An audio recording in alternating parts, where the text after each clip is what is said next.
Recordamos que efectivamente la sesión se está grabando y luego se colgará en la página web de SEME Andalucía. Lo comparte también Pfizer y Bristol, compartirá también esta sesión. Yo empiezo con las sesiones previas, agradeciendo enormemente al grupo de Arritmia que me honra coordinar, el grupo de Arritmia de SEME Andalucía, y que esto es trabajo absolutamente de todos. Aunque al final somos unos cuantos los que estamos dando la cara, somos todos los que han ido aportando más o menos en cuanto a ideas, temas y cuestiones que vamos a compartir. Quiero agradecer también el apoyo logístico que hemos recibido de Javier Rodríguez Atienza, Javi, y de Francis, de Global, de la Secretaría de SEME Andalucía, y la colaboración también que hemos recibido también de Pfizer y de Bristol. Hoy es nuestra tercera sesión, la última, no por ello no menos importante, además liderada por dos espléndidas comunicadoras y activas en el grupo. Como mujeres que son, lo tengo que decir así, porque me han dado un fin de semana un tanto de vértigo, pero bueno, al final he conseguido, no sé cómo he conseguido, tenerlas las dos aquí delante mía y haber revisado las presentaciones. Quiero recordar a todos que las preguntas nos gustaría que utilizaseis el botón de preguntas y respuestas, ¿vale? En vez del chat. Aunque si se hace, bueno, pues habláis en el chat, pues también lo vamos a atender. Pero existe un icono, una pestaña de preguntas y respuestas que por ahí podemos actuar entre todos y vamos respondiendo los que participamos. Voy a compartir mi pantalla del segundo ordenador para haceros la presentación. Compartir. Compartimos aquí.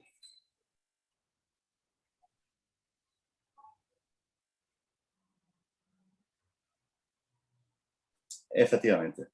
Bueno, como decía, esto es trabajo del grupo de arritmia y síncope de SEME Andalucía, que la última reunión que nos vimos presencialmente fue en Cádiz, lo he dicho en las otras sesiones, hace ya más de año, casi medio, fue en enero del 2020, justo un poco antes de empezar la pandemia, y nos planteamos en su momento que estábamos organizando la jornada de arritmia de ese año, pero que no pudo ser. Es un grupo muy activo, joven, como digo, me enorgullezco mucho en liderarlo, y que planteamos esta jornada con un carácter eminentemente formativo, poniendo en cuestión algunos elementos relevantes del manejo de la fibrilación auricular en escenarios concretos.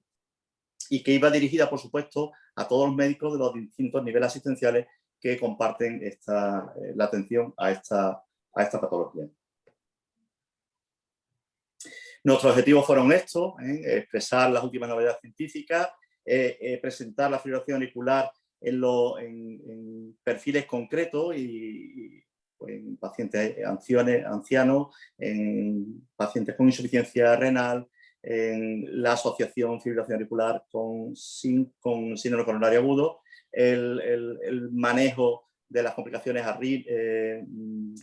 hemorrágicas y el protocolo que inició el doctor Álvarez sobre la anticoagulación en pacientes con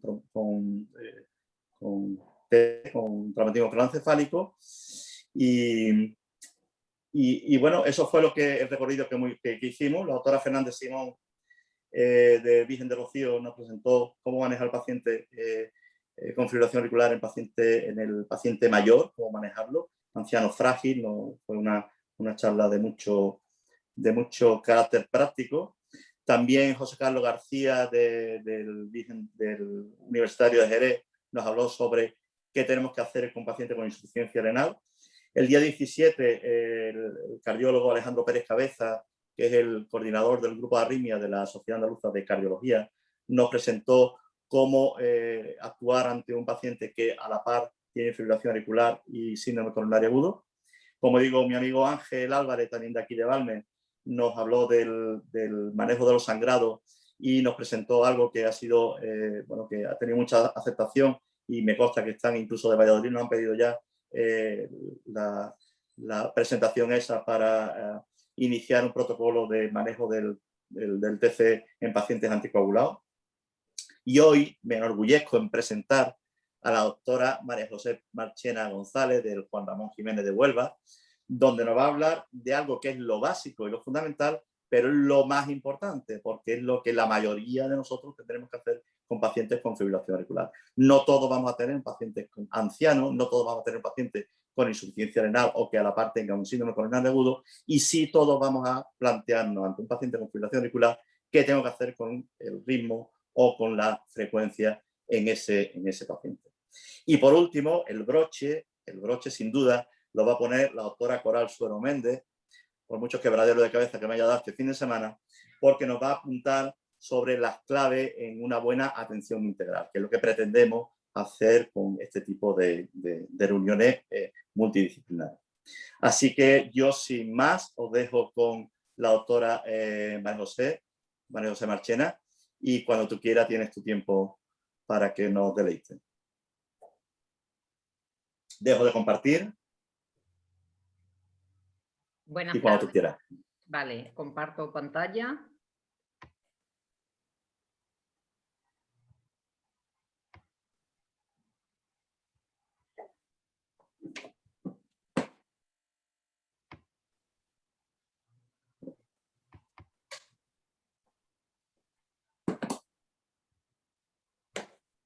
Ahora, bueno, lo primero, agradecerte, Paco, las palabras que has tenido y agradecerte que hayas contado conmigo para esta presentación. Bueno, a mí me ha tocado lo básico y lo universal, entonces, bueno, como me ha dicho Paco, pues yo voy a hablar de lo que tenemos que hacer en el manejo de la fibrilación auricular en urgencia. La FA, como todos sabemos, es una arritmia muy prevalente, tiene una prevalencia del 2 al 4% de los enfermos. Se cree que 1 de cada 3 europeos a lo largo de su vida van a tener un episodio de FA. Hemos pasado de 1 cada 4 a 1 cada 3. Y como va íntimamente relacionada a la edad, la FA cada vez va a ser más prevalente debido a la longevidad. Por otro lado, es una arritmia que tiene mucha morbimortalidad, por lo cual es muy importante tanto para el enfermo como para los sanitarios, incluso para la carga económica. Las últimas guías que han salido ahora en el 2020, las guías de la Sociedad Europea de Cardiología, nos recomiendan que para el manejo de la FA utilicemos la vía ABC. Una vez que llegamos al diagnóstico, utilizar la vía ABC. La vía ABC es de atención integrada al enfermo con FA y es simplemente como una regla mnemotécnica para que no se nos pase nada. La A es de anticoagulación, la B es de buen control de los síntomas y la C es de control de los factores de riesgo cardiovasculares y de las comorbilidades. La anticoagulación nos vamos a basar en el CHA2-VAS y en el score Hasbled. Decir que en esta guía meten la miocardiopatía hipertrófica como factor de riesgo que previamente no estaba. El buen control de los síntomas nos vamos a basar en el score de la ERA, de los síntomas de la ERA, y la carga cardiovascular, pues todos los factores que promueven y que ayudan a generar los episodios de FA. Bueno, pues en la vía ABC, la A es de anticoagulación. ¿Cómo vamos a tratar a los enfermos? Pues si el enfermo tiene una estenosis mitral moderada o grave, o bien una prótesis mecánica, hay que ponerle un tratamiento con un AVK. El resto de los enfermos tenemos que valorar si tienen un riesgo bajo de ictus, es decir, si tienen ningún factor de riesgo cardiovascular, un CHA2-VAS de 0 en los hombres, de 1 en las mujeres. Esos enfermos no necesitarían tratamiento anticoagulante. El resto de los enfermos que tienen muchas VAS de 1 o más de 1 van a necesitar anticoagulación. De clase 1A, recomendación 1A, es los que tienen más de 2, muchas VAS de más de 2, los que tienen 1, la recomendación es de 2A. Menos recomendable, pero se sugiere que se anticoagulen. Y el tercer paso es elegir qué tratamiento anticoagulante vamos a utilizar. Actualmente el tratamiento anticoagulante que hay que utilizar es un NACO, sin duda. Son eficaces, seguros, y los AVK parece que ya están en la historia. Bueno, la B es el buen control de los síntomas. ¿Cómo vamos a conseguir el control de los síntomas? Pues esto lo podemos hacer o bien con el control de la frecuencia o bien con el control del ritmo. Hace muchos años, bueno, hace 15 o 20, salieron unos estudios que eran el RACE y el AFID, en el cual decían que tanto el control de la frecuencia como el control del ritmo no mejoraban ni la supervivencia ni empeoraban la mortalidad. Con lo cual, desde entonces, las guías no se decantan por una estrategia de control de frecuencia o una estrategia de control del ritmo. Sin embargo, existen múltiples publicaciones en las cuales dicen, esta por ejemplo, que es del 2013, la de la izquierda, es que no sé si veis la flechita que yo estoy poniendo. No, ahora sí. Vale, sí, ahora la sí. del 2013 del American Journal de Cardiología, en la cual se concluye que cuando los enfermos están en ritmo sinusal, la FA progresa menos que cuando están en FA con control de la frecuencia. La otra publicación es una publicación mucho más reciente y se concluye que cuando los enfermos están en ritmo sinusal, los eventos cardiovasculares disminuyen y mejora mucho la sintomatología. Este es el estudio HERMES, un estudio que se hizo en los servicios de urgencia sobre cardioversión. Es un multicéntrico de toda España y en ese estudio se concluía que hacer cardioversiones en urgencia era efectivo y que aliviaba los síntomas y además disminuía las hospitalizaciones. Esta publicación es el IS, ha salido justo después de las guías del 2020. Ya en las guías del 2020 hablaban de este estudio, pero como todavía no habían salido las conclusiones, no podían decir nada. Pero se ha estudiado el control del ritmo de forma precoz en los primeros 6 meses desde que aparece la FA, bien con fármacos antiarrítmicos o bien con ablación por catéter, en relación al control de la frecuencia. Y se ha objetivado que se reducen los eventos cardiovasculares en un 21% de los casos. Por último, os quiero mostrar este estudio, es el estudio ENCARFA. Este estudio a mí personalmente me gusta mucho porque es un estudio hecho entre los servicios de cardiología y los servicios de urgencia. Creo que es de los pocos que hay. Bueno, pues ahí se han estudiado 11.000 cardioversiones y se ha comprobado que cuanto más precoz es la cardioversión, ya sea farmacológica o sea eléctrica, es más efectiva. La efectividad, conforme pasa el tiempo de la FA, pues va disminuyendo. Y no solamente eso, sino que concluye diciendo que en los servicios de urgencia se realiza una gran cantidad de cardioversiones globales, que las hacemos con mayor efectividad, probablemente porque las hacemos mucho más pronto. Y que hay que involucrar a todos los servicios de urgencia en hacer control del ritmo en los episodios de FA. Bueno, pues después de estas pinceladas, claramente, siempre que se pueda controlar el ritmo, hay que intentar controlar el ritmo. De hecho, es una recomendación tipo 1A que cuando hay que controlar los síntomas, se controle el ritmo. El control del ritmo, ¿cómo se va a hacer? En urgencia, con la cardioversión y en algunos tipos de enfermos, mandándole después fármacos antiarrítmicos a largo plazo. Y si no, pues ablación con catéter, pero eso no es una técnica de urgencia, es una técnica de la unidad de arritmia. Bueno, ¿y a quién podemos cardiovertir?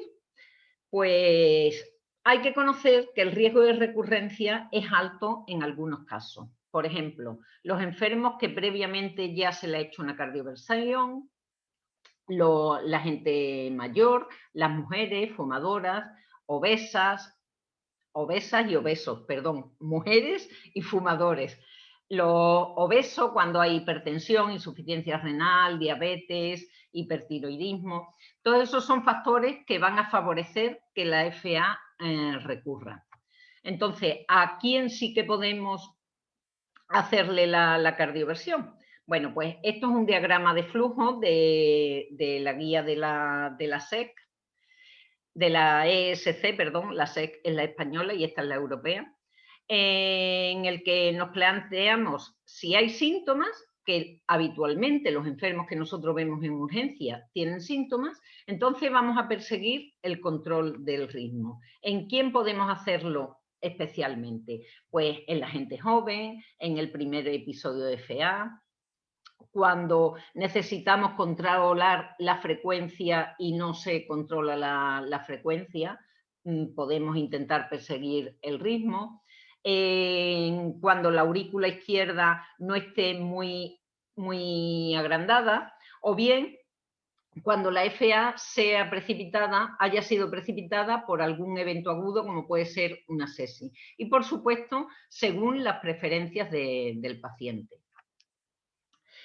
Siempre que vayamos a hacer una cardioversión en urgencia, tiene que ser en FA de menos de 48 horas o bien en FA en las que se le haya hecho un ecocardio transesofágico, FA de crona incierta o de más de 48 horas, pero con un ecocardio transesofágico que descarte la existencia de un trombo en la orejuela, o bien que el enfermo esté previamente anticoagulado.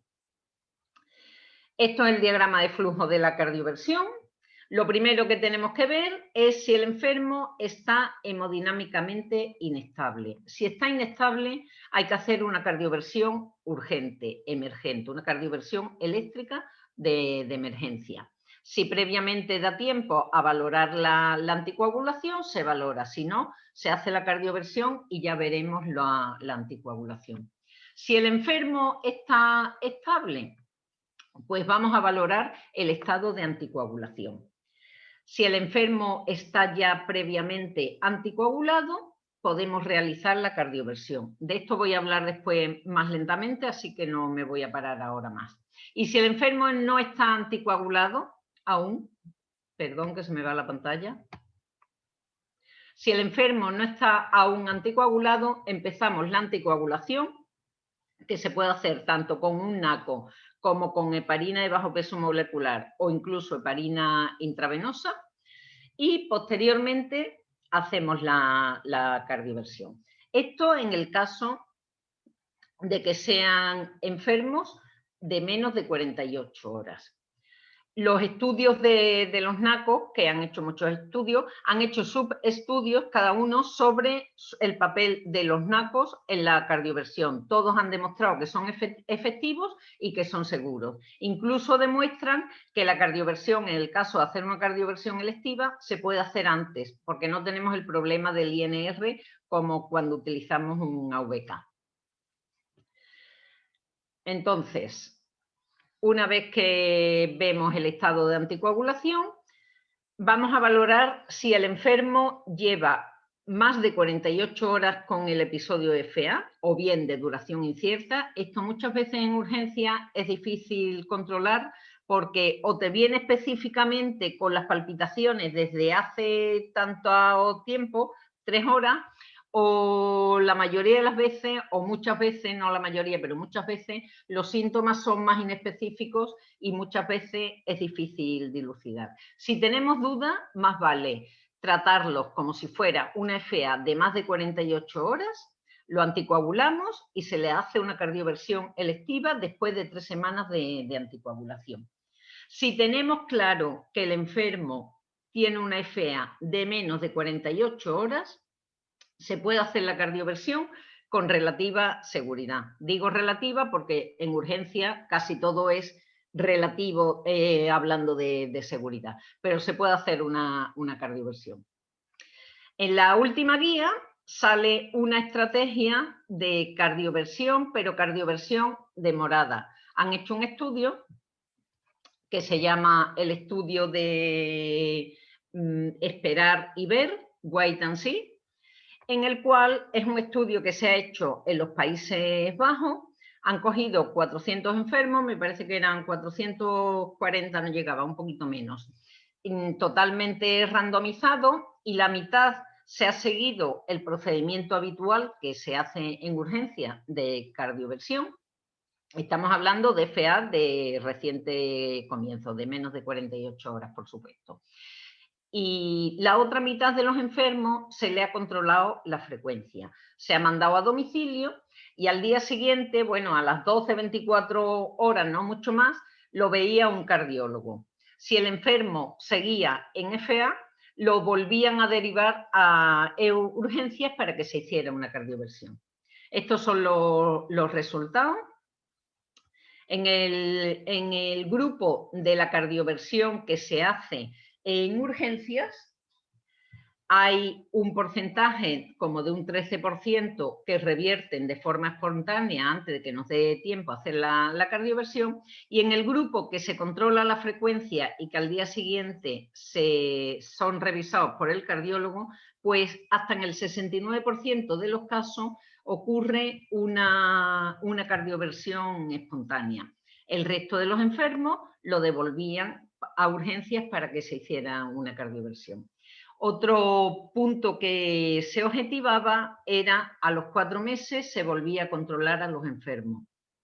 Y en el 94% de los casos que se había hecho la cardioversión precoz, seguían en ritmo sinusal, y un poquito menos los que se había hecho la cardioversión demorada, en el 91% de los casos. Pero estadísticamente no tiene inferioridad, no tiene más importancia. Este es el estudio en el que se basa la sugerencia que hace la Sociedad Europea de Cardiología. A mí me parece que a día de hoy es absolutamente inviable hacer esa estrategia, darle de alta al enfermo para que al día siguiente lo vea un cardiólogo para que lo vuelvan a devolver a urgencia. Me parece que esto es debido a que en las guías no había ningún urgenciólogo. Bueno, pues seguimos. Estábamos hablando de la cardioversión. Una vez que hemos hecho la cardioversión, hay que valorar, tras la cardioversión, la anticoagulación de los enfermos. Si los enfermos tienen un CHAS-BAD por encima de 1, se deben anticoagular, por supuesto, y probablemente de por vida. Ahora, si los enfermos tienen un CHAS-BAD de 0 los hombres, 1 las mujeres, es decir, no tienen ningún factor de riesgo cardiovascular, por primera vez en las guías se sugiere que se queden anticoagulados durante 4 semanas. Excepcionalmente, si la FA ha sido de muy corta duración, de menos de 24 horas y con más seguridad de menos de 12 horas, estos enfermos que no tienen ninguna carga cardiovascular, con CHAS-BAD 0, se podrían dejar sin anticoagulación, se podría omitir. Entonces, estas son las recomendaciones de la cardioversión, de la anticoagulación en la cardioversión, en las cuales quiero incidir. Por un lado, una recomendación de tipo 1, que hay que controlar y objetivar y ver mucho la adherencia de los enfermos al tratamiento anticoagulante. A los enfermos hay que ponerle el tratamiento anticoagulante, pero hay que explicarle para qué es y la importancia que tienen, para que no dejen ninguna dosis, no dejen el tratamiento, por supuesto. Que cuando las FA son de menos de 48 horas, es seguro realizar una cardioversión en urgencia, y que los pacientes que tienen más de 24 horas de FA y se les hace una cardioversión se deben quedar anticoagulados durante 4 semanas, aunque excepcionalmente los que tienen una FA de menos de 24 horas se podría omitir. Bueno, ¿y qué cardioversión vamos a hacer? ¿Farmacológica o eléctrica? pues la eléctrica es más rápida, es más segura, es más eficaz, pero hay que dormir al enfermo. La farmacológica es menos eficaz, es más lenta. También es verdad que la eficacia y la rapidez va en relación al antiarrítmico que vayamos a utilizar, pero no requiere sedación. Tanto la cardioversión eléctrica, como la cardioversión farmacológica se pueden hacer de forma segura en urgencia. Es verdad que cuando hacemos una cardioversión eléctrica, el tiempo que el enfermo está en urgencia es bastante más corto.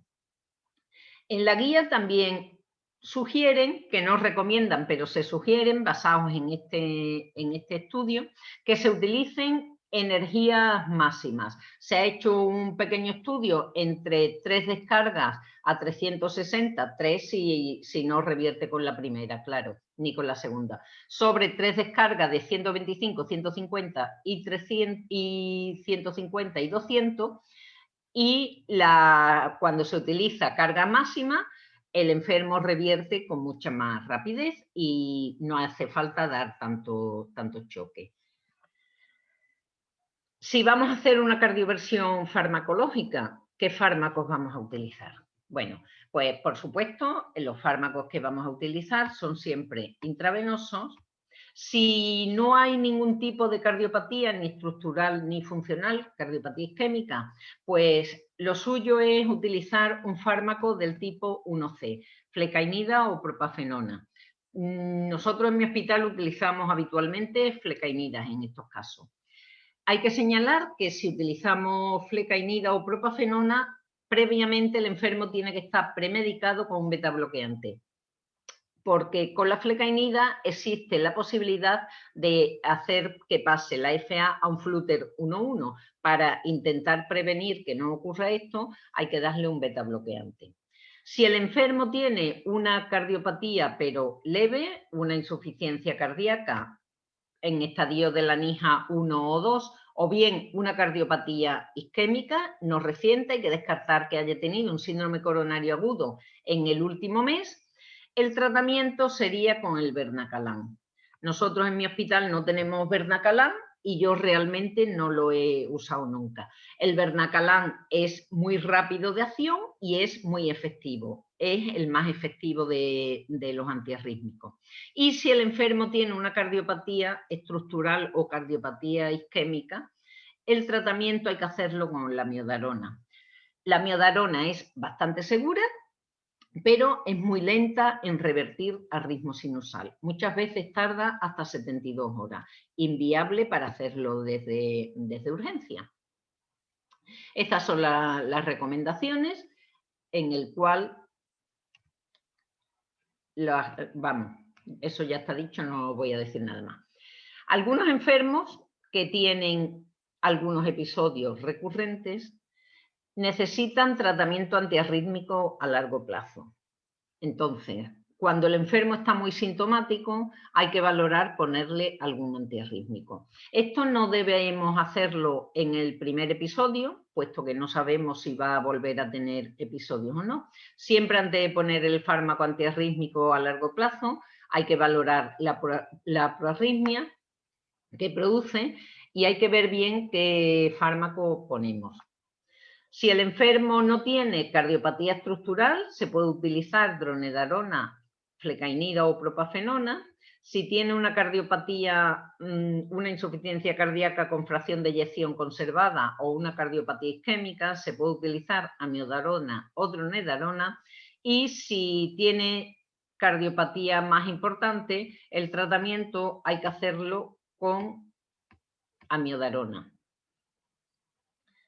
Estas son las recomendaciones, en las que recomendación de tipo 1A dice que la amiodarona está recomendada para todos los tipos de FA, incluida cuando hay insuficiencia cardíaca con fracción de eyección reducida, pero que debido a su toxicidad extracardíaca se deben probar antes cualquier otro antiarrítmico. Decíamos que para control de los síntomas, el buen control de los síntomas podíamos controlarlo por medio de la frecuencia o del ritmo. En el caso de control de la frecuencia, pues esta debe ser un poco lasa. la idea es dejarlos con una frecuencia por debajo de 110. No hay que ser más estricto en principio. Los fármacos que tenemos no ha cambiado mucho, son los beta bloqueantes o los bloqueantes de los canales del calcio. En el caso de que tengamos una insuficiencia cardíaca con fracción de eyección reducida, no debemos utilizar los calcioantagonistas. De primera línea sería un beta bloqueante y si hay que asociarle otro más sería utilizar digoxina. Y en el caso de EPOC grave o asma no debemos utilizar los beta bloqueantes y utilizaríamos los calcioantagonistas. Bueno, siempre que en urgencia hacemos una cardioversión, tenemos que primar por encima de todo lo demás la seguridad. Hemos dicho que cuando el enfermo nos planteamos hacer una cardioversión y el enfermo está previamente anticoagulado, podemos hacer la cardioversión. Pero que esté previamente anticoagulado no quiere decir que en el DIRAYA ponga que en las prescripciones tiene un fármaco anticoagulante. Que esté perfectamente anticoagulado quiere decir que nos vayamos al DIRAYA, a la parte de prescripciones, que veamos que una vez al mes el enfermo saca de la farmacia una cajita de anticoagulante, una vez al mes o cada 28 días, dependiendo del que sea. Y una vez que comprobamos que todos los meses el enfermo saca la cajita, preguntarle de forma incisiva si realmente se toma todas las dosis y explicarle por qué es importante que no haya fallo, sobre todo en el último mes. Cuando tú eres muy incisivo con el enfermo, de vez en cuando la memoria se le activa y de pronto te dice, ay, pues sí, pero la semana pasada yo salí a comer fuera, se me olvidó la pastillita que me tomo al mediodía, que me la tomo siempre, y ya ese día no me la tomé. Bueno, pues en ese caso no pasa nada, pero no deberíamos hacer la cardioversión. No lleva 3 semanas bien anticoagulado el enfermo, con lo cual no deberíamos hacer la anticoagulación. Eso por un lado. Por otro lado, hemos dicho que la cardioversión eléctrica es una técnica segura, pero es una técnica segura cuando se realiza en un entorno seguro. ¿Y qué significa eso de un entorno seguro? Pues un entorno seguro es cuando el enfermo está completamente monitorizado, tanto de frecuencia cardíaca como de saturación, de tensión arterial, tenemos un carro de parada cercano, conocemos perfectamente la técnica y además sabemos cómo actuar en el caso de complicaciones. Es relativamente frecuente, vamos, frecuente, no es que pase siempre, pero de vez en cuando pasa que el enfermo por la sedación haga una depresión respiratoria y haga alguna pausita de apnea. Tenemos que estar pendientes y saber que en ese momento hay que ventilarle un poquito con el ambú hasta que el enfermo se despierte un poquito. El enfermo puede salir lento, tenemos que tener preparado isoproterenol, atropina, incluso un marcapaso externo. Eso respecto a la cardioversión eléctrica. Y respecto a la cardioversión farmacológica, pues tenemos que conocer que los fármacos que vamos a poner, flecainida, Bernacalam, la miodarona bastante menos, pueden producir problemas.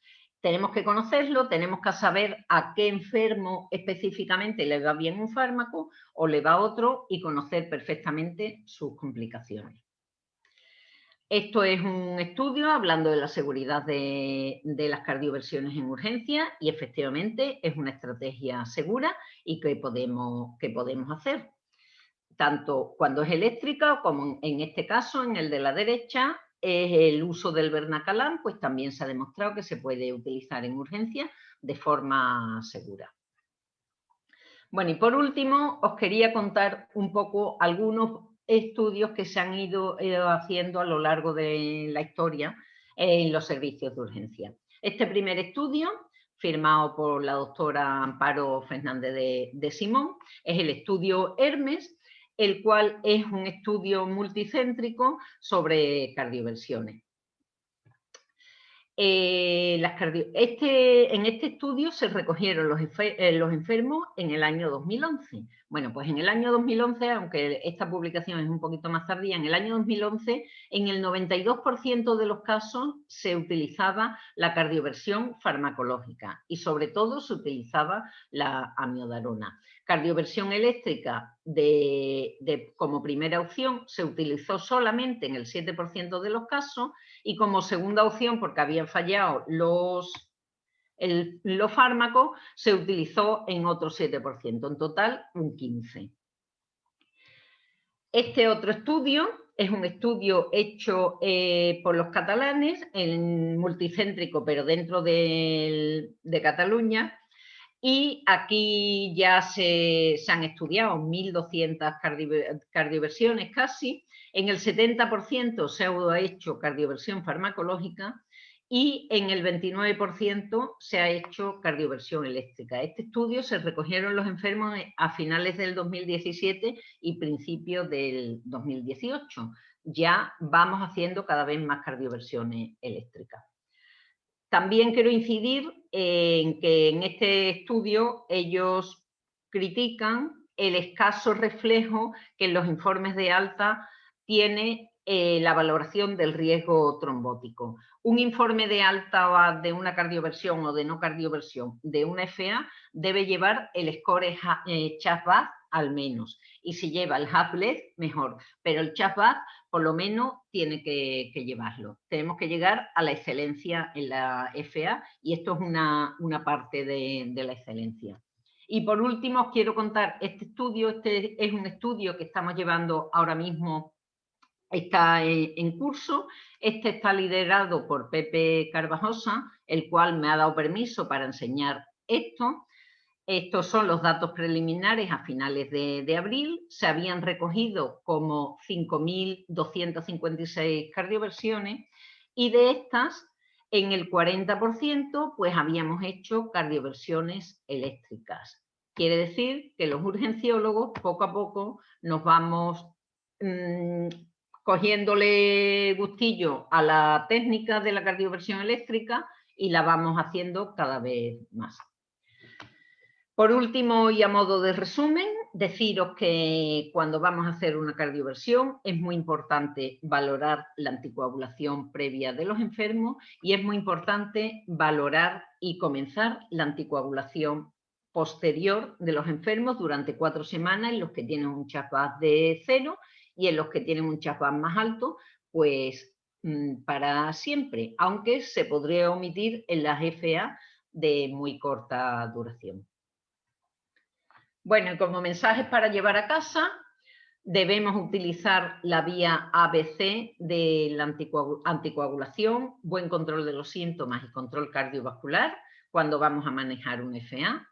Las decisiones de manejo de la FA siempre deben ser individualizadas y siempre primando lo primero la seguridad del enfermo. La cardioversión eléctrica es eficaz, rápida y segura, pero requiere sedación, mientras que la cardioversión farmacológica es menos eficaz y es más lenta, pero no precisa sedación del enfermo.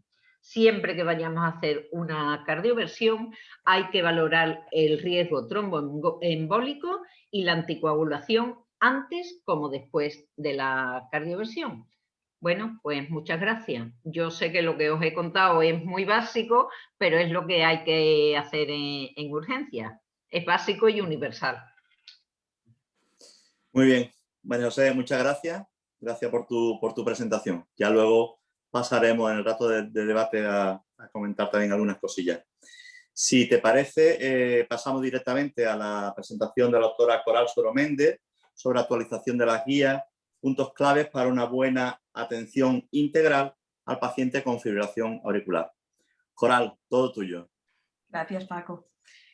Bueno, mientras voy compartiendo pantalla, bueno, daros las gracias sobre todo a ti, Paco, primero por la paciencia y sobre todo por la invitación a participar en este mes andaluz de la fibrilación auricular. Y bueno, me corresponde hablaros, se ve, ¿no? Sí. Voy a ponerla en grande. ¿Correcto? Perfecto. Voy a quitar a vosotros, que os tengo aquí a un lado. Ay, perdón. Perdón. Vuelvo atrás. Bueno. Quiero dar las gracias tanto a Paco, que ha sido el impulsor de esta jornada, como al resto del grupo de fibrilación auricular y por supuesto a SEMES Andalucía, que nos permite mantenernos actualizados en estos tiempos tan extraños que nos está tocando vivir. Y bueno, me ha encargado Paco que os hable de una parte dentro de las guías de la que se suele hablar poco o nada, mejor dicho, porque no sé, se da como por entendido que esto ya se sabe y que esto no hace falta hablarlo. Bueno, pues yo creo que hay que hablar un poquito sobre este tema también y es lo que voy a intentar contaros en estos minutillos. Paco me pidió hablaros de los puntos clave para una buena atención integral al paciente con fibrilación auricular. Y bueno, yo como siempre cuando me encargan alguna charla lo primero que hago es pensar en lo que me están encargando. Me están encargando hablar de la atención integral. Y cuando pienso en la atención integral, pues pienso un poco en mis pacientes, en la atención que ponen cada vez que voy a explicarles lo que tienen que hacer y la carita que ponen diciendo, Dios mío, esta que me va a poner otra pastilla más y cuando quiere que me la tome entre las 14 que tengo. Pero es importante que nos atiendan y es importante sobre todo que nosotros sepamos que llegamos hasta nuestros pacientes y que conseguimos que entiendan lo que les tratamos de transmitir. Y además hablamos de atención integral porque no es solo que tratemos de conseguir la atención de nuestros pacientes, sino que además necesitamos que esa atención sea individualizada, cada paciente es único, como decía, no sé, algún filósofo o algún antiguo de estos griegos, no hay enfermedades sino pacientes, ¿no? Y cada paciente es único, por mucho que todos tengan fibrilación auricular. Esa atención además debe ser coordinada, es decir, no somos los únicos actores dentro de la película de la fibrilación auricular de nuestro paciente y además acordada a ser posible o ajustada de tal manera que un equipo multidisciplinar actúe sobre el paciente. ¿Cuál es el objetivo de esta atención integral? Pues conseguir un tratamiento óptimo, que además sea un tratamiento con un enfoque multifacético, que veamos todas las caras que tiene nuestra enfermedad, nuestro paciente, holístico y por supuesto multidisciplinar. No somos, como ya he dicho antes, los únicos actores en esta película. Y el protagonista, por supuesto, no somos nosotros, el protagonista es el paciente. Muchas veces nos consideramos el centro del mundo, pero la verdad es que el centro de nuestro trabajo y de nuestro día a día es nuestro paciente. Sin ellos no seríamos nada. ¿Y qué pasa cuando hablamos de fibrilación auricular? Bueno, pues en este caso, cuando hablamos de fibrilación auricular, ese equipo multidisciplinar lo forman los profesionales sanitarios, por supuesto el paciente, pero no debemos olvidar que también están la familia y los cuidadores del paciente, que son muchas veces los grandes olvidados. Al paciente se le explica, pero a los familiares no les contamos nada. Y es que el paciente está ahí, en el centro de este universo en el que nos movemos alrededor de él, pues unas veces llega el enfermero, otras veces llega el médico de urgencias, otras veces llega su médico de familia, hay veces que sangran y además tenemos complicaciones que hacen que tenga que intervenir el hematólogo, o además tiene un síndrome coronario agudo y tiene que actuar el cardiólogo, o múltiples circunstancias que hacen que diversos especialistas, profesionales sanitarios diversos, tengan que ir actuando sucesivamente sobre este paciente. Y por supuesto, sin olvidarnos de que en el día a día vive junto a su familia o junto a sus cuidadores y que tienen que conocer qué pasa con su paciente, qué pasa con su familiar o qué pasa con la persona a la que tienen que cuidar. ¿Y qué tenemos que resaltar sobre todo? Bueno, pues que para tener este paciente sobre el cual nos centramos, lo primero que hacemos y lo primero que necesitamos es detectar cuáles son ese grupo de pacientes a los que tenemos que tratar. Y para ello es fundamental que hagamos un buen cribado de la fibrilación auricular. Sabemos que todavía no hemos llegado a la detección de los pacientes que tienen fibrilación auricular porque todavía nos basamos un poco en hallazgos muchas veces casi ocasionales. No se hace una búsqueda activa de la fibrilación auricular. Sin embargo, en las nuevas guías sí habla y hay un apartado importante en el que se nos explica y se insiste sobre todo en la necesidad de establecer cribados de la fibrilación auricular.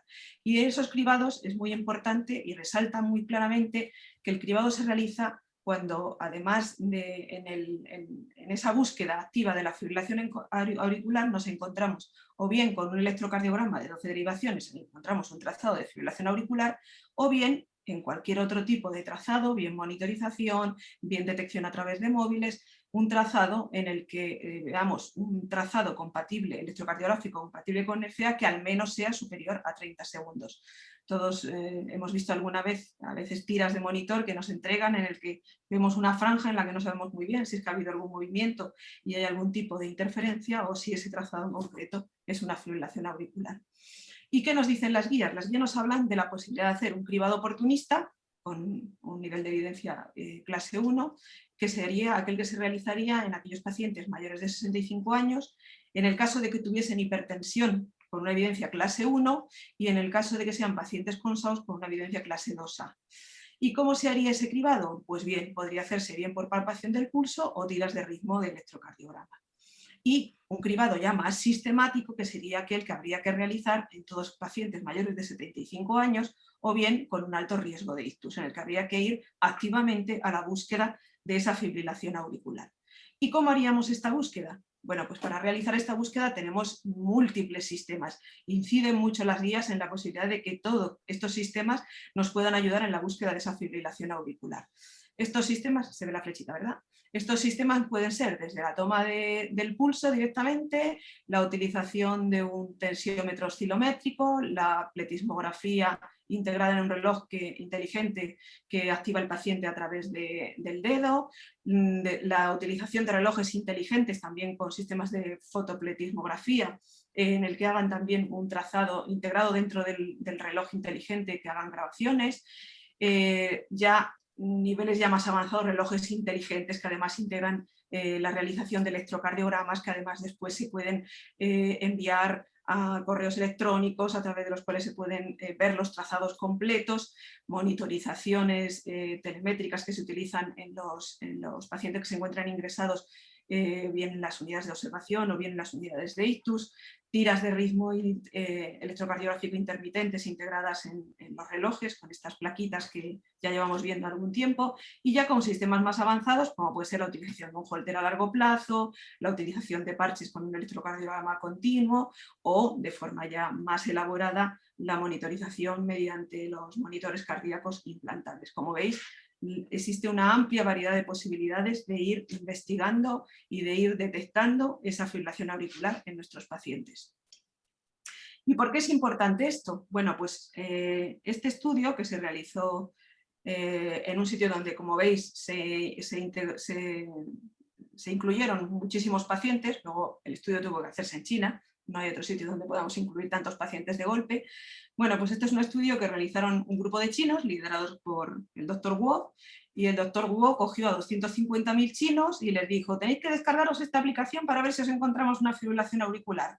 De los 250.000 chinos le hicieron caso 186.000, que buscaron activamente a través de distintos sistemas, casi todos ellos eran relojes inteligentes o móviles, hicieron una búsqueda activa de fibrilación auricular a lo largo de un año.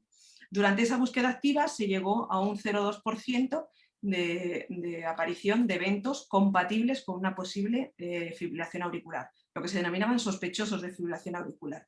Esos sospechosos se enviaba la información al hospital, y en el hospital una serie de doctores, a través de unos sistemas como de telemetría similares al sistema de telemonitorización que puede ser el teleictus, miraban esos hallazgos sospechosos de fibrilación auricular y confirmaron hasta en un 87% de los pacientes, en los casos en los que había duda, realizándoles nuevas intervenciones, nuevas búsquedas a través de holter o electrocardiogramas que se les realizaban en el hospital, que un 87% de ellos, de ese 0,2%, era cierto que tenían una fibrilación auricular. Y además los introdujeron no sé si molesta esto de aquí arriba, ¿verdad? ¿Estáis viendo en la pantalla? Ah, sí, mejor. Vale. Los integraron en un sistema de seguimiento que se llama, por eso se llama el estudio MAFA, el Mobile Atrial Fibrillation App, que es una app de seguimiento de estos pacientes, en los que integraron de esos pacientes que se había confirmado su fibrilación auricular, hasta un 95%, consiguieron integrarlos dentro de este programa de seguimiento que se basaba en el ABC, del que os ha hablado anteriormente María José y que nombraré yo un poquito más adelante. Por lo tanto, cogieron a muchos chinos, buscaron la F activamente, consiguieron confirmarla en un porcentaje de ellos. En ese porcentaje que consiguieron confirmar, los introdujeron dentro de un seguimiento a través de un sistema de seguimiento a largo plazo a través de una aplicación móvil. Por lo tanto, perdón, a ver si esto va. ¿Por qué no me avanza? Vale, seguimos. Por lo tanto, es importante que nuestros pacientes, una vez que encontremos esa fibrilación auricular que hemos buscado activamente, como bien ha explicado anteriormente María José y en las otras jornadas que hemos tenido los anteriores ponentes, tenemos que tomar una serie de decisiones sobre ese paciente. Unas veces será la toma de decisión sobre si realizamos un control de frecuencia, si hacemos un control del ritmo, si iniciamos anticoagulación, todo en base al seguimiento o a la guía clínica que tenemos que utilizar, que en estos momentos sería el ABC, ¿no? La anticoagulación, mejor control de los síntomas y búsqueda de las comorbilidades. Y para esa toma de decisiones debemos hacer una toma de decisiones que sea compartida con nuestros pacientes. Por lo tanto, ¿cuál es el primer paso? Pues lo primero que tenemos es que informarnos sobre qué le está pasando al paciente, qué es lo que hemos detectado y que él a su vez nos transmita cuáles son sus preferencias, cuáles son sus objetivos en función de lo que nosotros le estamos explicando que le ocurre o cuáles son los valores que le interesa al paciente integrar. ¿El segundo paso cuál sería? El segundo paso, por supuesto, dar una formación adecuada a nuestros pacientes. Deberían establecerse escuelas de formación de los pacientes con fibrilación auricular, puesto que estamos viendo que la fibrilación auricular se está convirtiendo en la epidemia del siglo XXI y por lo tanto deberían empezar a florecer ese tipo de escuelas de formación de los pacientes con fibrilación auricular. Y el tercer paso, pues algo también muy importante, que nosotros como profesionales de la salud también estemos formados. ¿Cómo? Pues existen múltiples posibilidades. Nos podemos formar como hacíamos tradicionalmente, mediante los cursos presenciales de actualización, pero cada vez más tenemos a nuestra disposición recursos en red, tecnología inteligente, una serie de sistemas de ayuda que nos van a ayudar a proporcionarnos una formación activa y que esa formación permanezca siempre al día, sobre todo en un mundo tan globalizado como el actual, en el que hay una constante aparición de estudios, de nuevas guías que tenemos que conocer perfectamente para llegar, como hemos dicho antes, al tratamiento óptimo de nuestros pacientes. ¿Y por qué esto es importante? Bueno, pues ya en el año 2016 se realizó este estudio que se llamó el estudio IMPACT en fibrilación auricular, en el que se cogió a una serie de pacientes elegidos de varios centros en los que se detectó pacientes con fibrilación auricular de estos 5 países, Argentina, Brasil, China, India y Rumanía, o sea, un poco de varios continentes, ¿no? Así un poco un estudio con un grupo de países un poco atípico, y lo que se hizo en este estudio fue que se planteó la posibilidad de hacer una intervención, ver si esa intervención educativa hacía que los pacientes que se detectaban y que tenían fibrilación auricular con una intervención educativa mejoraba la actuación en el grupo de intervención con respecto a la actuación habitual que se iba a seguir en un grupo control. Se hizo un año de seguimiento de estos pacientes y al año se vio un poquito los resultados. ¿Qué es lo que se encontró? Bueno, pues básicamente lo que encontramos fue o lo que encontró el estudio IMPACT y que fue importante para su publicación fue que al realizar una intervención sobre un grupo de pacientes, al año de seguimiento encontrábamos un incremento superior en el tratamiento óptimo de estos pacientes, con un incremento de la anticoagulación cuando era necesario anticoagular con respecto a la actuación normal en el grupo control, con una diferencia que llegaba a ser tan importante como que en el grupo de intervención se pasó de un 68% de pacientes anticoagulados inicialmente al introducirlos en el estudio a un 80% al año de intervención, mientras que en el grupo control los pacientes que habían entrado en el estudio estaban anticoagulados en un 64% y al año lo único que se había conseguido es que se incrementase esa anticoagulación en un 67%, siendo mayor el número de pacientes candidatos a ser anticoagulados.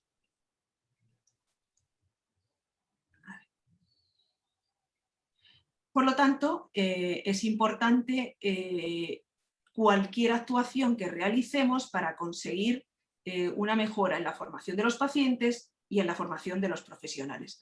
¿Por qué es importante la formación de los pacientes? Bueno, pues porque se ha visto que los puntos débiles en el proceso de la fibrilación auricular son básicamente dos. Uno, la baja detección de la fibrilación auricular, de la que hemos hablado antes, en cuanto a que se enfatiza en estas nuevas guías clínicas la importancia del cribado de la FA, y luego por lo importante que es la baja adherencia al tratamiento que se ha ido viendo a lo largo de los estudios que han hecho a lo largo de los años en los pacientes con fibrilación auricular. ¿Por qué es importante cuáles son los factores importantes en la adherencia al tratamiento? Pues los factores importantes son fundamentalmente los factores que están relacionados con el paciente, como pueden ser las comorbilidades, las características demográficas, la existencia de un deterioro cognitivo en el paciente, su estado de salud mental previo, los posibles efectos secundarios que genere el tratamiento en el paciente y, por supuesto, que el paciente entienda el régimen del tratamiento. Existen otros factores que están más relacionados con el médico, es decir, que nosotros también puede ser que no sepamos transmitir la importancia de esa adherencia al tratamiento a nuestros pacientes. Primero, porque no tengamos los conocimientos adecuados. Segundo, porque no estemos bien concienciados con lo que dicen las guías y con lo que recomiendan las guías. A veces porque nos basamos en nuestra experiencia, que como se dice habitualmente, mucha gente dice, es que esto lo he hecho yo siempre así, pero tu experiencia es muy recortada comparada con la experiencia que aportan los múltiples estudios en los que se basan las recomendaciones de las guías clínicas. Y luego están los factores relacionados con el enfoque multidisciplinar que requieren este tipo de pacientes. Y luego están los factores relacionados con el sistema de salud, es decir, dependerá del contexto del sitio de trabajo en el que estemos, es un ámbito público, ámbito privado, el tipo de acceso al tratamiento, si estamos en una ciudad con respecto a si estamos en una área más de tipo rural, y luego, por supuesto, es muy importante también los costes que, como sabemos, han condicionado a lo largo de los últimos años el que a los pacientes muchas veces no se les estuviese aportando el tratamiento más óptimo, sino un poco el que pues podíamos tener en nuestras casas dentro del sistema sanitario público. Pero sí, desde luego, es importante y fundamental que al menos el paciente tenga algún seguimiento de manera regular por algún miembro del equipo multidisciplinar. Lo que no vale es que actuemos todos, pero todos le ponemos algún aderezo a la comida, pero ninguno al final se la quiere comer. El paciente tiene que tener algún seguimiento y alguien tiene que tomar las riendas de ese seguimiento dentro del equipo multidisciplinar.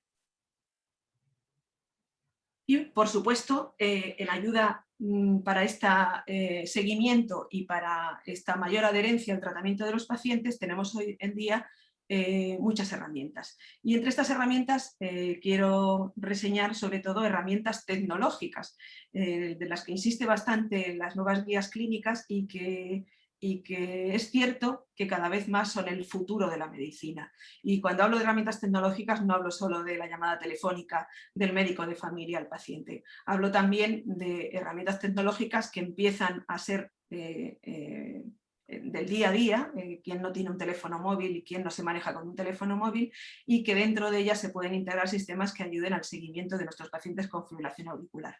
Dentro de ellas, bueno, las guías nombran un par de desarrollos que parecen muy interesantes. Uno es el proyecto Moviguide, que es un sistema inteligente de ayuda a la toma de decisiones. Este proyecto tiene como objetivo fundamentalmente promover la formación de los pacientes, es decir, ayudarnos en la formación, mejorar la comunicación entre los pacientes y nosotros como profesionales de la salud y fomentar además la participación activa de los pacientes. Este es un proyecto que se inició en la Unión Europea, que está financiado por la Unión Europea, y que consiste en una serie de herramientas de aplicación no solo para pacientes con fibrilación auricular, sino para pacientes con procesos como la diabetes o la hipertensión. Inicialmente se iniciaron en pacientes embarazadas, pero su uso se está extendiendo hacia la aplicación a pacientes de tipo crónico, que, como digo, pueden ser desde pacientes con una diabetes, pacientes con una hipertensión o bien pacientes con fibrilación auricular, que son el grueso de los pacientes que requieren un seguimiento a largo plazo, es decir, un seguimiento crónico. Son herramientas en las que, a través de un sistema de telefonía móvil y de una serie de aplicaciones,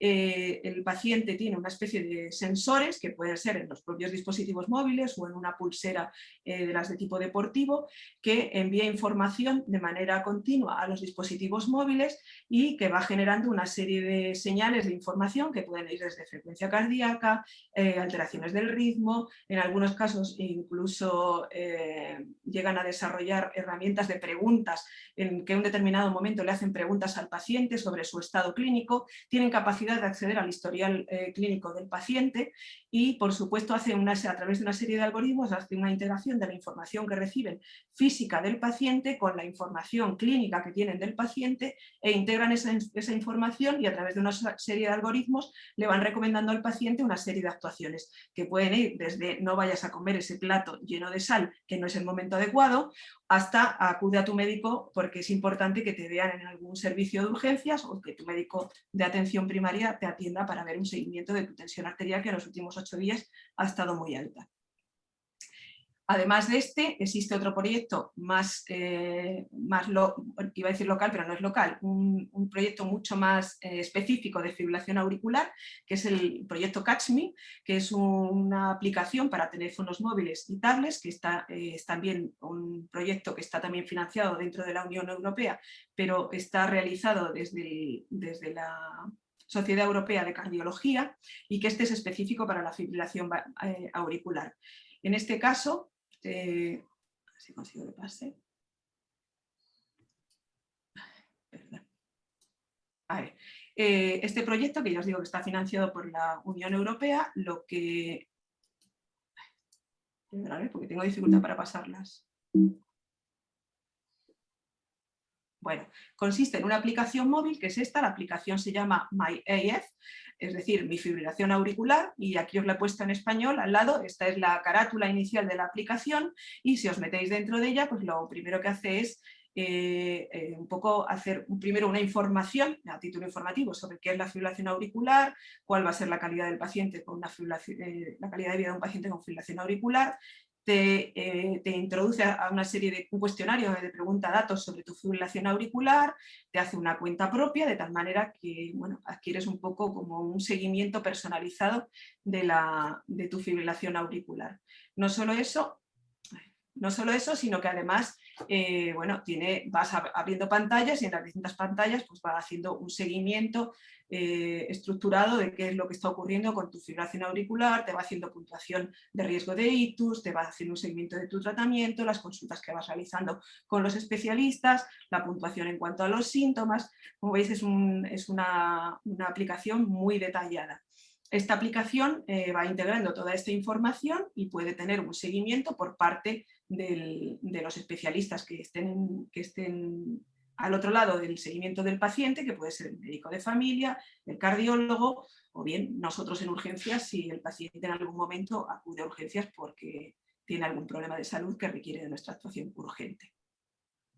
Por lo tanto, dentro de las estrategias para la atención integral, como he ido diciendo, es importante el trabajo del equipo multidisciplinar. Pero no se trata solo de que seamos un equipo multidisciplinar, es decir, no se trata de que todos estemos alrededor del paciente y todos actuemos sobre el paciente siendo él el eje central, sino que debemos hacer un trabajo que sea un proceso, es decir, no que cada uno actúe aisladamente, sino que debemos hacer un desarrollo escalonado en el trabajo interdisciplinar sobre nuestro paciente con fibrilación auricular.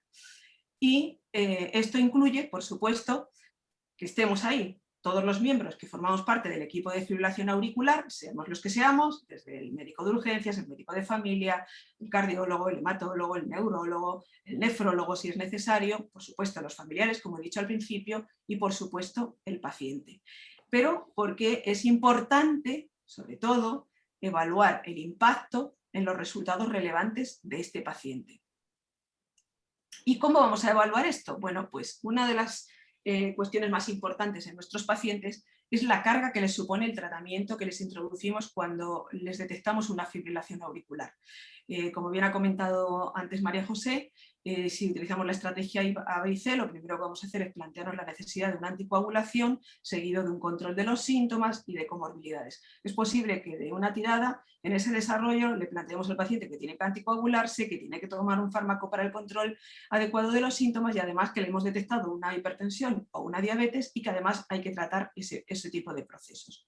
Por lo tanto, Es la carga de trabajo que nosotros como servicio de salud imponemos al paciente y todo lo que supone para el paciente, para su bienestar, para su vida y para que pueda seguir activo.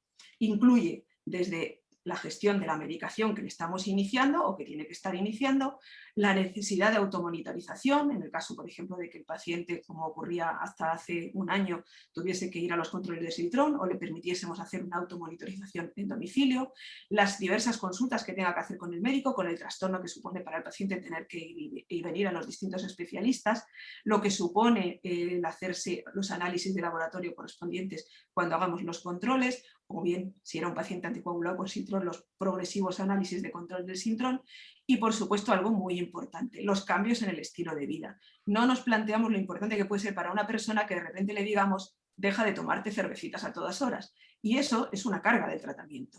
Por lo tanto, es muy importante el impacto que generamos como médicos en las relaciones sociales de nuestros pacientes, que es que a veces pasan de hacer una vida alegre a que de repente les estamos limitando y les decimos que poco menos que no salgan ni a la esquina y que se tomen solo una menta polio. De tal manera que la carga del tratamiento se convierte en una carga, se convierte en una especie de losa. Y además, no pensamos también en que esa carga puede ser abrumadora cuando los pacientes tienen comorbilidades, cuando tienen múltiples enfermedades crónicas. Por ejemplo, para un enfermo que tenga un diagnóstico de 3 enfermedades, está analizado que más o menos como término medio, este paciente va a tener como mínimo entre 6 y 12 medicamentos diarios, como mínimo entre 1 y 6 consultas médicas al mes, según a quién le estemos mandando que vaya a que lo vean. Y por supuesto, entre 50 y 70 horas al mes que va a utilizar en esas consultas médicas, en tener que ir a la farmacia por las medicaciones, en cualquier actividad relacionada con la salud. Y en concreto, con respecto a la fibrilación auricular, no se conoce exactamente la carga. Sería interesante hacer un estudio de cuál es la carga de la fibrilación auricular. Es fácil, bueno, no es fácil hacerlo, pero se puede hacer. Lo que sí se sabe de los distintos estudios que han intentado acercarse a esa carga de la fibrilación auricular es que siempre esa carga es superior en las mujeres y en los pacientes jóvenes y que mejora en el momento que nuestros pacientes para la anticoagulación utilizamos fármacos como los anticoagulantes orales de acción directa y además cuando establecemos estrategias de control del ritmo con respecto a estrategias de control de frecuencia. Tanto que se consigue una reducción de la sensación de carga de la fibrilación auricular superior al 50%. De tal manera que en vez de matar a nuestros pacientes con la carga del tratamiento, lo que tenemos que intentar es agilizarles un poco, que la vida les sea fácil y sencilla a pesar de su enfermedad crónica y por lo tanto buscar aquello que genere mayor beneficio a nuestros pacientes pero sin suponerlos una carga que los sepulte definitivamente como si tuviesen encima una pirámide. Y que señalan sobre todo las guías, que es muy importante y que cada vez vamos a escuchar hablar más, pues de aquellos resultados referidos por los pacientes. Es decir, las guías van a hablar cada vez más no de los resultados buenos en cuanto a que si nuestros pacientes están bien anticoagulados o nuestros pacientes tienen una buena frecuencia cardíaca. No. Lo que nos va a interesar es saber cómo vive el paciente su enfermedad y cuáles son los resultados referidos por los pacientes que de aquí a un futuro nos van a interesar cada vez más.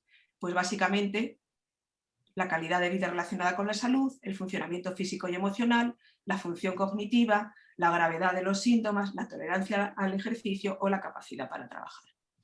Y termino ya, como os he ido hablando hasta ahora, el tratamiento integral de la FA estará centrado en el paciente, habrá que optimizar la prevención del ictus, un buen control de los síntomas, como hemos dicho antes, un control de los factores de riesgo y las comorbilidades, todo ello a través de equipos multidisciplinares con un seguimiento estructurado y una comunicación fluida entre atención primaria y atención secundaria, si consideramos como secundaria la especializada.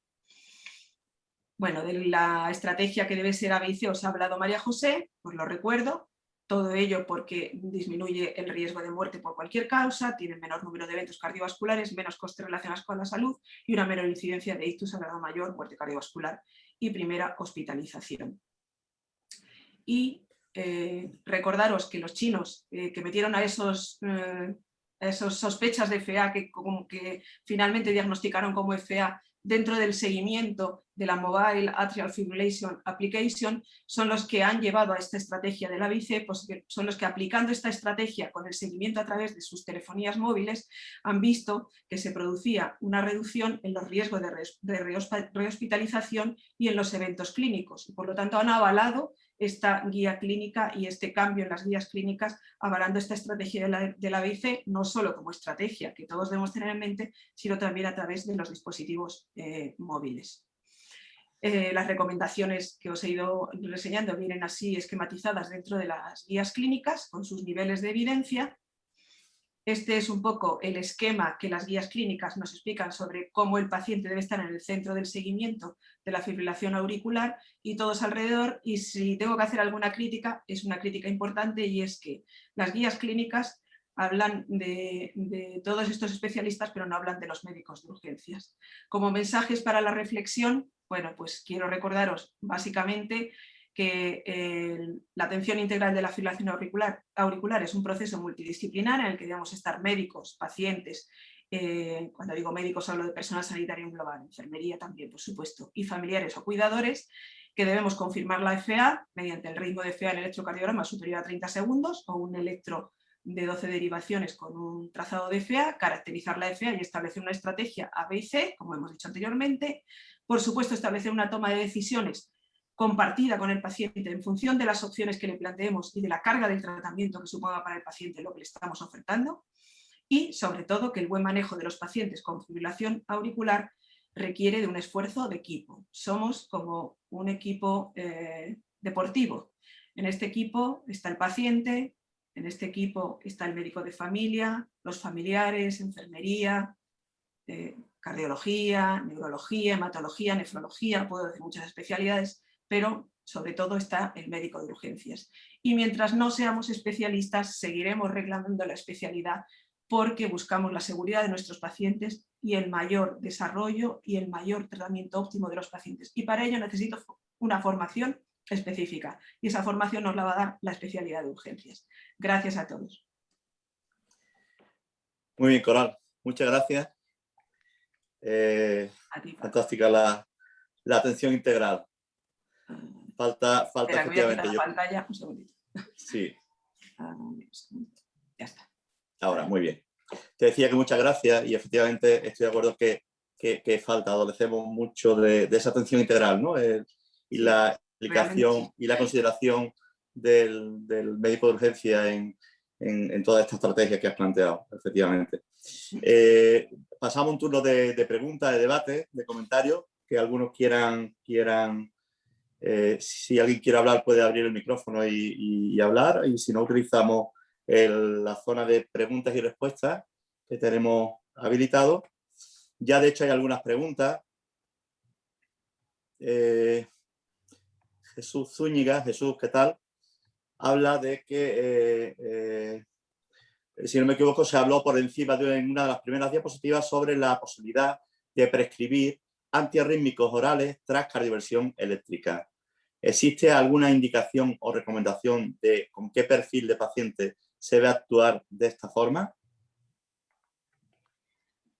Sí, yo he hablado de la administración de fármacos antiarrítmicos a largo plazo en algún tipo de enfermos. Son enfermos pues, que no en el primer caso de FA paroxística, pero sí enfermos que tienen FA, varios episodios de FA paroxística, y eso les molesta mucho, sí. ¿Qué antiarrítmico utilizar? Pues si la cardioversión ha sido farmacológica, normalmente con el fármaco que haya cardiovertido se le puede poner de forma crónica. Si el enfermo no tiene cardiopatía estructural, pues se podría utilizar flecainida o propafenona, sotalol, pero con una recomendación mucho menor. Actualmente el sotalol ha demostrado mucha mortalidad y la recomendación de utilizar sotalol ha bajado mucho. Si tiene cardiopatía isquémica o insuficiencia cardíaca con fracción de eyección conservada, se puede utilizar dronedarona o amiodarona, y la amiodarona se puede utilizar en todos. El problema de la amiodarona es todos los efectos indeseables extracardíacos que presenta. pero ya digo que en el primer episodio no es cuestión de ponerlo y que son enfermos que aparte de venir a urgencia tienen que ir a su cardiólogo, obviamente, y el cardiólogo tiene que hacer un seguimiento también de esas cosas. Que en algunos casos seleccionados pongamos nosotros antiarrítmicos, por supuesto, pero que no siempre es una cuestión nuestra. Y que no solamente es en los que se hace cardioversión eléctrica, en los de cardioversión farmacológica. También hay que valorar mucho el fármaco que vamos a poner, lo proarrítmico que sea, el electrovasal del enfermo, una vez que está en sinusal, el QT, la anchura del QRS, etcétera. Muy bien, Carlos Galán comenta, bueno, Amparo, ¿tú quieres hacer algún comentario? ¿Tienes la mano levantada? Sí, bueno, una cuestión era un poco incidir en abogar por la cardioversión eléctrica, ¿no? Porque el hecho de que no tenga el problema de si hay cardiopatía estructural previa o no, pues hace que nosotros quitemos una de las interrogantes, ¿no? que nos hacemos cuando se decide hacer control del ritmo, y yo creo que hay que intentar abogar por hacer una cardioversión eléctrica, porque hemos visto en los años que llevamos que la seguridad está totalmente mantenida y que lo único que hay que empezar es a controlar la técnica, y que los médicos de urgencia, igual que saben intubar a un paciente, pues yo creo que tienen que saber hacer una cardioversión eléctrica, con lo cual yo abogar por eso, para que seamos mucho más intervencionistas que somos, porque muchas veces buscamos una excusa para no hacerlo. Y en un segundo punto, en el tema de María José, era una pregunta directamente contigo, porque se habla mucho en el mantenimiento de la FA para evitar las recurrencias, que muchas veces se dice, bueno, se va a mandar al cardiólogo, está ahí, pero yo creo que hay que empezar a cambiar actitudes también con eso, que yo creo que hay que empezar a somos la oportunidad de iniciar un tratamiento con antiarrítmicos y con antirremodelado, ¿no? Que yo creo que es otro concepto que hay que introducir, y no sé tú qué piensas a través de eso, que yo creo que los antihipertensivos, los IECA, los ARA2, el beta bloqueante, las estatinas o incluso no mineralocorticoides ya han demostrado eficacia, y yo creo que es el momento, o sea, después de una cardioversión eléctrica y de un control del ritmo, el iniciarlo desde los servicios de urgencia, yo creo que tiene un papel preponderante, y que a veces no lo tenemos metido todavía dentro de nuestro ADN, y entonces a ver qué opinabas tú sobre eso. Sí, hombre, está bien hacerlo. Lo que pasa es que muchas veces desde urgencia nos faltan datos para poder tratar a ese enfermo, ¿no? Cuando los ve el cardiólogo, que en teoría los debería ver al mes más o menos, pues ya tiene un ecocardio, muchas veces le pone un holter, sabe si tiene mucha recidiva, cómo está el enfermo de sintomático. Pero sí, bueno, en principio se puede tratar, claro, igual que ponen los fármacos antiarrítmicos. Los remodeladores también podríamos empezar a utilizarlo. Muy bien, muchas gracias. Seguimos. Carlos Galán comentaba cuánto tiempo se mantiene en urgencia de observación después de una cardioversión al paciente. Nosotros habitualmente lo tenemos protocolizado, que en torno a 2 horas lo tenemos monitorizado. En 2 horas, si el paciente no ha hecho ningún evento, ningún cambio, ninguna alteración, le damos con mucha tranquilidad el alta a domicilio. Comentaba también en caso de cardioversión eléctrica farmacológica fallida, en cuánto tiempo se debe remitir para completar estudio en cardiología. Bueno, yo pienso, Carlos, que si realmente el paciente ya tiene control de frecuencia, está con pocos síntomas, está paucisintomático y no hemos conseguido un control de ritmo en este momento, pues la estrategia sería una anticoagulación y una cardioversión programada pasadas 3 semanas, ¿no? del inicio de la anticoagulación. Y por último, dígame. Sí, en algunos casos, si la cardioversión eléctrica es fallida, que ya es raro, se podría poner algún antiarrítmico, dependiendo de si tiene cardiopatía estructural o no, intentar revertir la cardioversión eléctrica a las 6 horas y mandarlo al cardiólogo pues lo antes posible, que lo puedan ver. Los cardiólogos deberían estar implicados en la FA y tener una consulta específica. Nosotros en mi hospital no tenemos mucho problema y a las 3 semanas, 4 semanas lo suelen estar viendo. Sí, efectivamente, ¿no? Tiene que estar anticoagulado, porque si es un paciente que ya le va a hacer una cardioversión a más largo plazo, tendremos que anticoagularlo al menos 3 semanas, ¿no? Y luego hablabas lo del el soplo de difícil valoración en urgencia. Bueno, en urgencia debemos trabajar también con suficiente seguridad.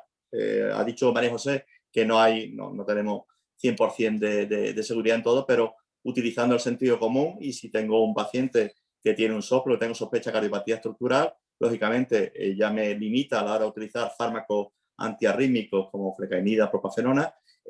Si está indicada la cardioversión, le haría una cardioversión eléctrica.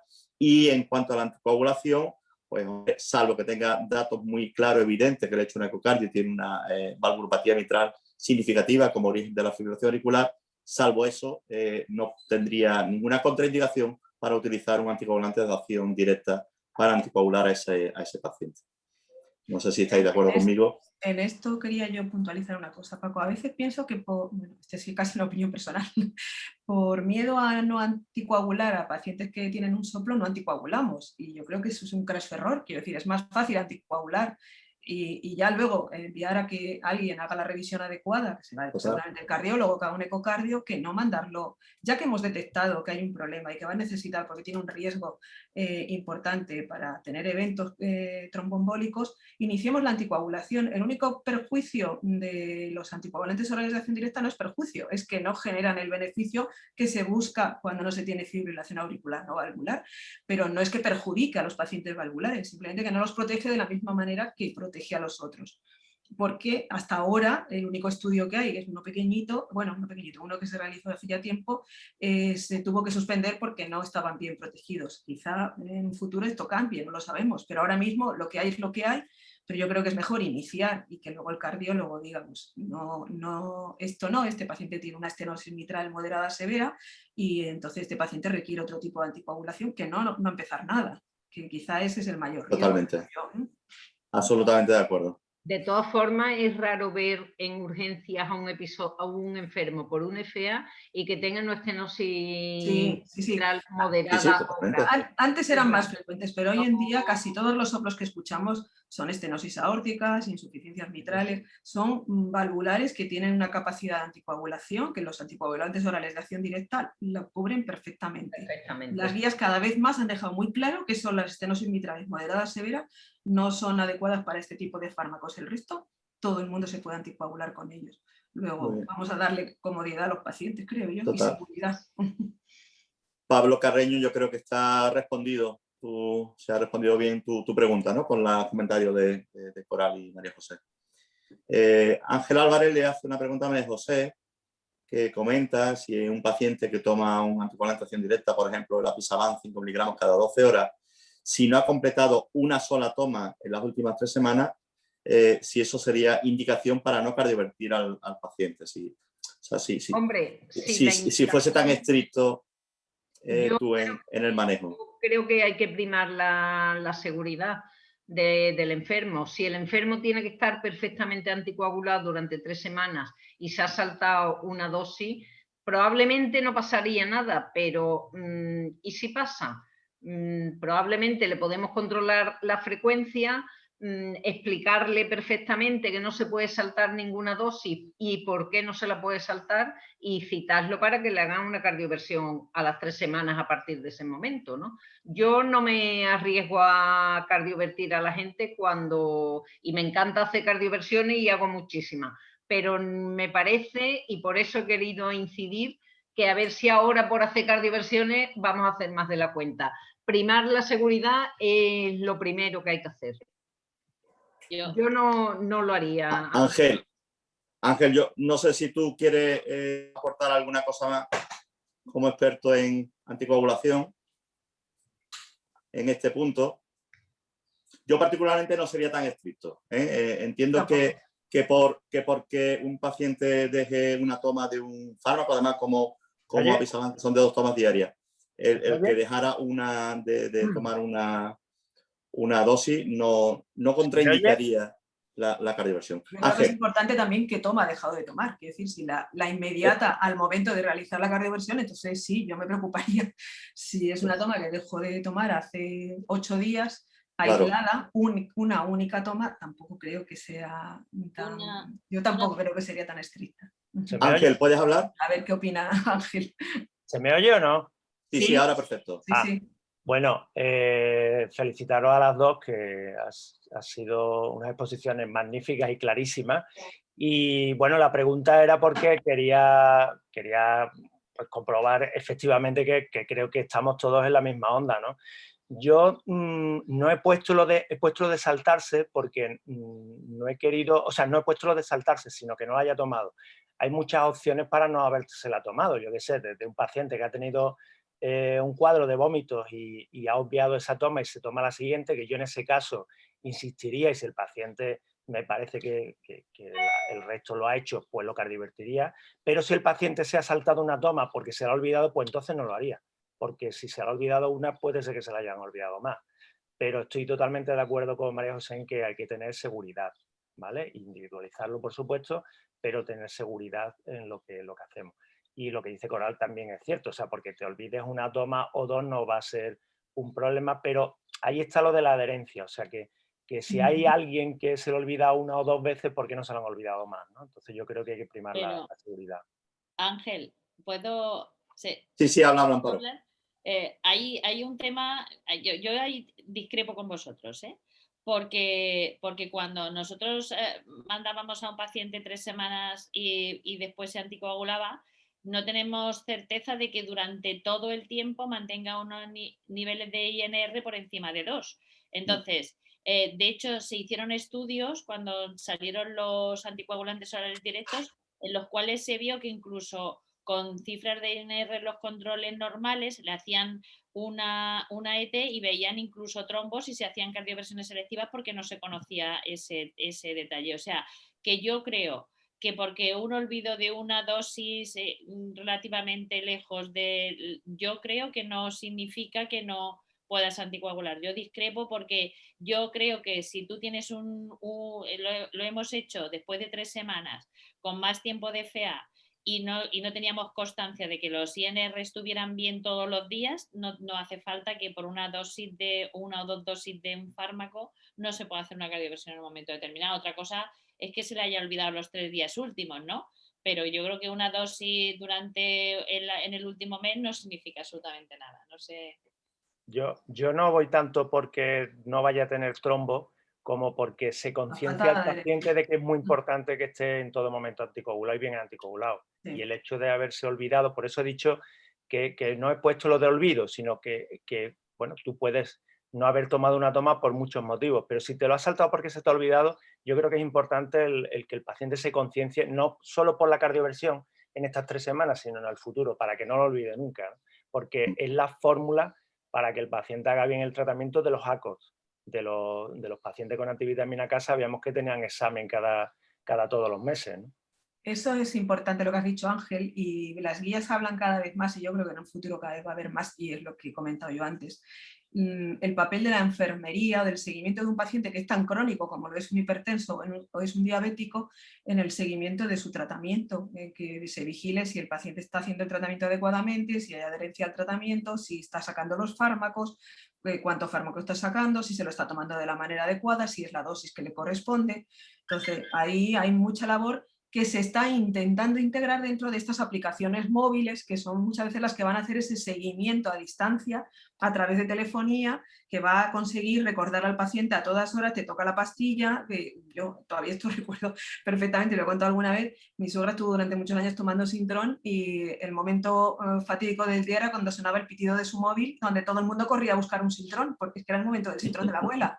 Entonces, esto tendría que ser en las aplicaciones móviles para nuestros pacientes. Un dispositivo que nos ayude a hacer ese seguimiento, que además se conecte con determinadas telemonitores donde podamos hacer un seguimiento como han ido los pacientes, igual que se está haciendo el seguimiento de marcapasos y de otro tipo de dispositivos implantados, ¿no? Vemos que si nuestros pacientes están yendo bien o nuestros pacientes están hechos un desastre. Ya no vamos a contar cuántas cañas se han tomado el fin de semana, pero por lo menos que se tomen las pastillas. Muy bien. Estupendo. Oye, no tenemos tiempo para más, son las 6:30 ahora en estos momentos. Yo comento, María José Martínez preguntaba cómo podemos volver a ver las 3 clases, porque, bueno, dice que se ha conectado más tarde. Hemos comentado al principio que las 3 sesiones se van a colgar en la página de SEN Andalucía, la web de SEN Andalucía, y que todos tendrán acceso a verla de principio a fin. ¿De acuerdo? No hay más preguntas, hemos respondido todas las que han ido comentando en los chats. Vamos a terminar, si os parece.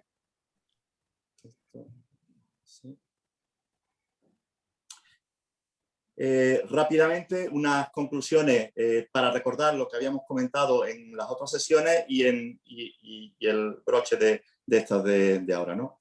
La doctora Fernández Simón, comentamos el primer día la gran paradoja que sufrían los pacientes mayores de 75 años, en los que eran los de mayor riesgo tromboembólico y sin embargo eran los que estaban peor anticoagulados, los que tenían un peor pronóstico, con más eventos adversos y mayor mortalidad.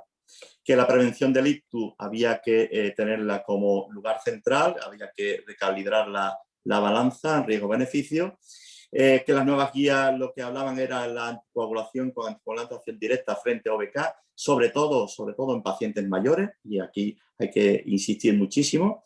En ellos se demuestra un menor número de complicaciones hemorrágicas y que para mejorar el perfil riesgo-beneficio, y podíamos enlazar con las charlas de hoy de Coral, habría que hacer un seguimiento dinámico de la anticoagulación, evitar la infradosificación de anticoagulantes de acción directa y mejorar el cumplimiento terapéutico. El doctor José Carlos García nos habló de insuficiencia renal, también la puso como muy prevalente en la asociación fibrilación auricular y enfermedad renal crónica, como procesos que se retroalimentan entre ellos y que además se potencian, que ambos procesos son factores que aumentan el riesgo trombótico. Además, la insuficiencia renal pues, eleva significativamente el riesgo hemorrágico, que en la enfermedad renal no terminal son los anticoagulantes de acción directa los anticoagulantes que debemos utilizar frente a OBK en prevención de ictus y reducción de complicaciones hemorrágicas, y que lo mismo que decía la doctora Fernández Simón en cuanto a FA y ancianos, en pacientes con insuficiencia renal también deberíamos de reducir las complicaciones hemorrágicas con un seguimiento dinámico, evitando la infradosificación y asegurando el cumplimiento terapéutico.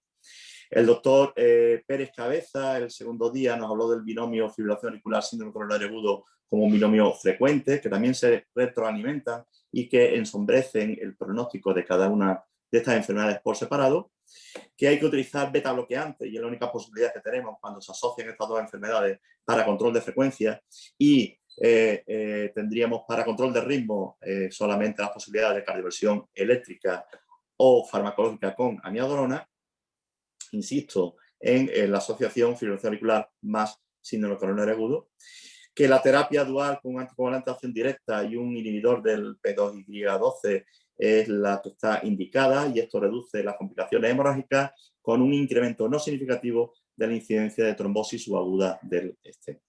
Y por último nos comentaba el doctor Pérez Cabeza que los anticoagulantes de acción directa son fármacos de elección para la prevención de eventos tromboembólicos en pacientes con fibrilación auricular y síndrome coronario agudo. El doctor Ángel Álvarez, que ha estado también haciendo aportaciones en el día de hoy, comentaba en relación a los sangrados que es preferible el uso de anticoagulantes de acción directa frente a OBK en pacientes con fibrilación auricular. Lo mismo que hemos visto en los escenarios de ancianos, insuficiencia renal y asociación con síndrome coronario agudo. Que hay que cualificar adecuadamente los sangrados para tratarlos de forma objetiva y práctica y eficaz, que aquellos pacientes con anticoagulados con antivitamina K que sufran una hemorragia intracraneal, necesariamente sí o sí hay que pasarle a anticoagulante de acción directa si está indicada la continuidad de la anticoagulación. En general, esta es una estrategia que deberíamos de utilizar ante todo paciente con una hemorragia mayor que esté anticoagulado con antivitamina K. Y por último nos comentó y nos ofreció un protocolo para el manejo del paciente con paciente anticoagulado que presentaba un traumatismo craneoencefálico. Como dije al principio, un protocolo que está teniendo mucha aceptación y que ya hemos recibido, de hecho, algunas solicitudes incluso fuera de nuestra comunidad. La doctora hoy día ya terminamos, hoy está sobre las 5 y pico, nos hablaba María José Marchena de la importancia de unificar el criterio y actuar siguiendo las recomendaciones de la Sociedad Europea de Cardiología con la vía ABC, confirmar la fibrilación auricular, caracterizarla y manejar los aspectos de anticoagulación, buen control de síntomas y control de comorbilidades relacionadas. Considerar el control de ritmo como objetivo prioritario frente al control aislado de la frecuencia, si es posible cuanto antes, y en urgencias, ¿por qué no? Insistimos que es una técnica perfectamente manejable, práctica, segura y eficaz en los servicios de urgencia. Indudablemente el corazón funciona mejor en ritmo sinusal que en fibrilación auricular y condiciona menos complicaciones. Y que la cardioversión eléctrica es, como digo, la técnica más eficaz y segura para establecer el ritmo sinusal en nuestros pacientes. Por último, la doctora Coral Suero nos ha comentado la atención integral como un elemento fundamental para mejorar la calidad de vida de los pacientes, para mejorar las expectativas, evitar complicaciones y tener un adecuado control de los síntomas en pacientes con fibrilación auricular, y que todo empieza por un cribado oportunista y sistemático, que es interesante que lo tengamos cada vez más en mente y que lo hagamos no solamente, estamos hablando de urgencia ahora, pero fundamentalmente médico de atención primaria o cualquier otro nivel asistencial que atienda a un paciente en el que pudiera sospechar que tiene una fibrilación auricular. Insistía también la doctora Suero en la estrategia de la vía ABC y en considerar la fibrilación auricular como un proceso multidisciplinar con importante implicación de todos los niveles asistenciales. Y por eso hablaba de que esto es un esfuerzo en equipo.